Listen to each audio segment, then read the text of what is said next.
We wanted to know more about the aspirations in life of the four participants by asking their hobbies or daily life routines and if they are happy with it. Most answer that since they spend nearly half of their day at work and get only one day off, they barely have the time to do what they want. Instead, they get the sleep they need and go to work again. With a tight schedule and exhausting work, we ask what their dream job is or what do they really want to do if ever they were given a chance. They gave us answers like kung saan matatanggap o kaya pwede or kahit ano. The second time we asked, one participant answered, kasi yun naman talaga totoo. Bakit pa mangarap kung alam mong hindi pwede? And so did everyone else agreed. Seeing from their aspirations or the desire to move forward and do greater things not only for others but for themselves as well, we saw their approach to this topic as a factor in having a fixed mindset, where people are contented with what they have and barely do something out of their comfort zone. Their way of thinking or their worldviews in life could have been triggered by repression at work, home, and in their environment. In having a fixed mindset, we believe that our abilities are static givens. Given this, the researchers believe that the participants' current state as janitors make them repress their aspirations due to the fact that they see these abilities as limited to those they do in their current jobs. One Tuesday afternoon in Marquee Mall, since we knew that it was Kenneth's day off, we decided to give him a visit. Prior to our decision, we knew that he and his other co-workers, Rizalyn and Mark, lived in an area called Maligaya near the mall. Unfortunately, this was the only information we obtained from the previous interviews.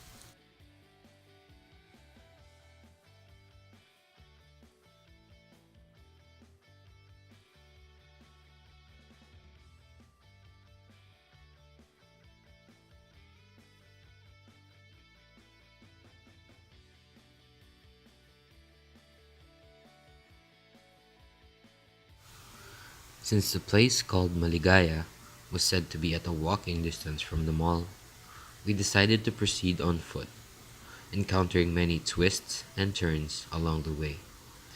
Since Kenneth's exact location was unknown, we had to ask different people around the area if they knew his whereabouts.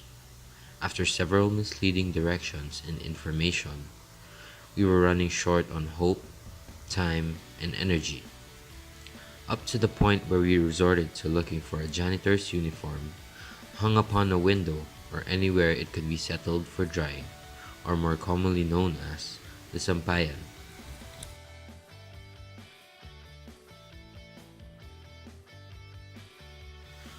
Once again, knocking doors after doors, we thought of calling it a day. Luckily though, a woman asked us how she could be of help. To our surprise, the name Kenneth Dizon was familiar to them. They directed us to keep going down the same road until the second right. From there, we came across another person who also knew not only about Kenneth but also his father. Coincidentally, his father, a tricycle driver, passed us by. The man we were talking to noticed and made him stop by the road. From there on, Kenneth's father gave us a lift on his tricycle to his son's home, where we were reunited with our beloved participant, Kenneth.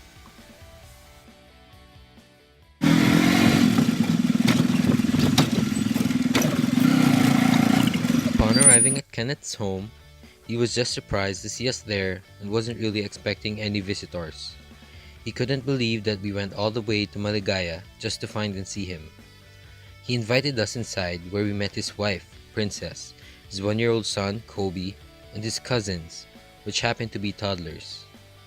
It was a compound where there were no lots to separate one house from the other, having only walls as their main division. During our visit, it was Princess's birthday.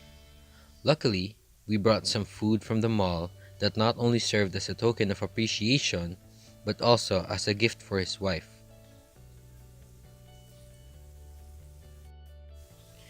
Kenneth prepared some seats in their living room, They were extremely accommodating that they even put up a fan in front of us and offered us some water. This was to no surprise since Filipinos are known for their hospitality, and our participant was no exception. Once we were settled, we got to ask some questions about his life besides being a janitor. Day off natin today. Okay lang. Nakapagpahinga. Yan. Ano yung, yan. Ano yung ginagawa nyo bago kami dumating? Nakahinga. Papahinga. Ano yung reaction nyo nung nakita mo kami? Nagulat. Wala mo kayo sinabi. Eh, kasi wala ka cellphone, kuya. Oo nga, pero may cellphone na ako eh. Ngayon? Talaga? Bago lang. So that's Kobe and ano po pangalan? Tita Princess. Ang ganda ng name. Yes. Ano po yung gagawin niyo mamayang gabi? Wala, dito lang. Sa bahay lang. So, pag day off nyo po, halos nagpapahinga kayo sama-sama. Kobe. Dito lang. Luluto ako mamaya. Nagluluto po kayo? Oo. Kanina, nagluto na ako. Ano po yung Ay, niluto? wow! Chef. Tilapia. Yes! Sarap! Sana magustuhan niyo po yan. Yung donuts. Oo. Maliit lang po na Masarap ba? yan. Diba? Ayan, mga pinsang ko yan. Pinsan. Yan, mga magugulo. Apo, ayaw po. My name is Mikaela. You know the one? Pakilala mo sa akin. Ay, 22. 22. Ay, wow. Yeah, 23. So, yeah. So, hanggang saan po yung bahay niyo dito? Ayan, diretso dyan. Isang kwarto doon. Yung, Ito. yung tatay niyo po, saan po natira? Wait lang, hindi pa Ilan kayo magkakapatid ko ya? Anim. Puro kami lalaki. Yan, bunso namin yun.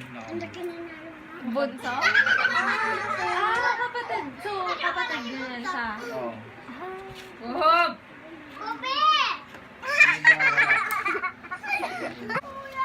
At least, Yung tatay niyo po, Oh, taga ito sa yung Martin tapos na mo. lang. Kasama mo yung kapa. ever since kailan? Open na mo. Basta pa mo. Una po ba siya ng Masada kaysa nag-apply kayo sa janitor? Oo, no.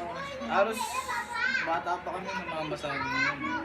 Eh di sabay dyan po kayo pumupunta pag sa trabaho or Oo. Pero minsan ang pumapas, di na. Busy na. Kailangan kumayod din. Ito lang mag-isang Ang bait nga niya po eh. So, nag-isa ka lang. Ito lang talaga yung pinatayan. Opo, parang makita. Kung gusto mo talent portion, sige!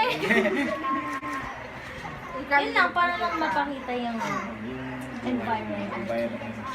Ayan, ayan. May marumi. bay lang. Pero masaya. Oo, masaya niya. Magulo. After the brief conversation, with Kenneth's permission, we had a little tour of their home. We were astonished since we were not expecting his home to be as simple and as small as this. Their home was smaller than a typical studio-type room that had barely no light and was really dim. On their bedroom walls were pictures of his son Kobe, and by the bed was a small television. Their kitchen was very simple, having only what was necessary for everyday use.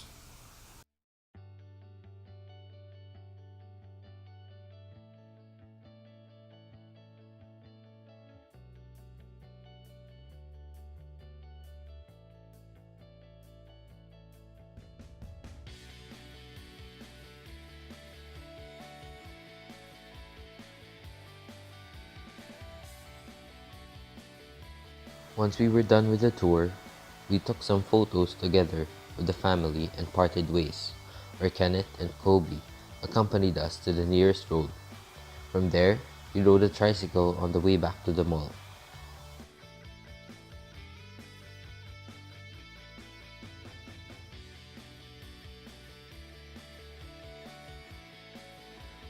When given a vacation or when they are in their day off, they usually spend the time going back home to spend time with their families. In the case of Kenneth 1, he shared that he has a family of his own and his family lives in only a short distance from his workplace.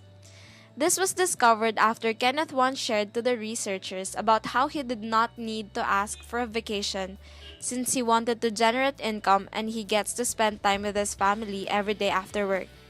As a father, he works for his family while his wife do the household chores and taking care of their child.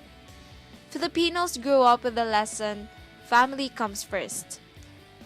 Consequentially, this might be the biggest reason why these janitors spend their vacation time to go back to their own families. Their consideration of family as an important part of their lives goes to show that it is already a value that they possess. 1, 2, 3. Hello! Hello! Hello! Hello!